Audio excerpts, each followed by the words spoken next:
หลังเลิกเรียนมื้อนี้เฮาก็สิไปซื้อของอยู่วิลล่ามาร์เก็ตหรือวิลเลจมาร์เก็ตอิหยังประมาณนี้แหละถ้าจำบ่ผิดสิซื้อมาม่าแล้วก็ซอสเครื่องปรุงต่างๆเอาไว้มาเฮ็ดกับข้าวเนาะหลังจากซื้อแล้วเฮาก็สิกลับบ้านก็สิมีกุ้งมานำเฮาซื้อแล้วก็มีมาม่าเกาหลีแล้วอันนี้จักอิหยังวะแต่มันแซ่บได้แล้วระหว่างทางกลับบ้านเฮาก็แวะซื้อหมูมากาไก่อิหยังก็ว่ากันไปแล้วมีฮอดใส่หมูมีทุกอย่างทุกคนร้านนี้แล้วเฮาก็ซื้อไก่แล้วก็ซื้อปลาหมึกซื้อดักแด้ทอดแล้วก็ซื้อหอย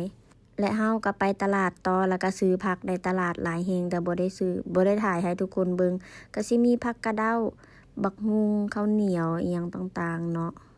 หลายแฮงพอกลับฮอดบ้านเฮาก็เห็นอายเพิ่นนั่งอยู่ข้างนอกแสดงว่าอาการของอายเพิ่นก็ดีขึ้นก็เลยเข้าไปถามเพิ่นว่าเป็นจังใดโอเคบ่แล้วก็ว่าโอเคดีกว่าเมื่อวานกำลังสิไปเอาของในรถปรากฏว่าลืมกุญแจก็เลยเข้าไปเอากุญแจรถในบ้านแล้วก็เต้นใส่หน้ากล้องแล้วก็หยอกเล่นกับอายเพิ่นหน่อยนึงแล้วก็ไปเอาของในรถของก็มีหลายผู้ลุงพุ่มป่วยอายเพิ่นบ่ได้ซอยเฮาเนาะเพราะว่าเพิ่นปวดหลัง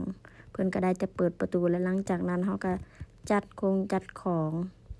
มีทั้งของดิบแล้วก็ของแห้งหลายอย่างแห้งหลังจากนั้นเฮาก็มาล้างปลาหมึกแล้วก็ล้างกุ้ง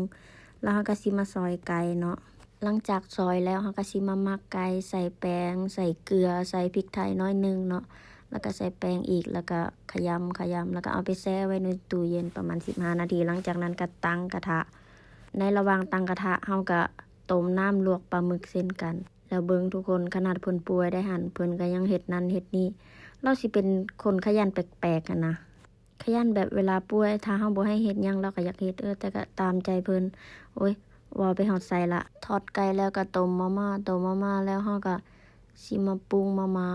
มื้อนี้เฮาเฮ็ดมาม่าเกาหลีให้อายเพิ่นกินหลังจากนั้นเฮาก็สิมาตำบักหุ่งก็ใส่ตาม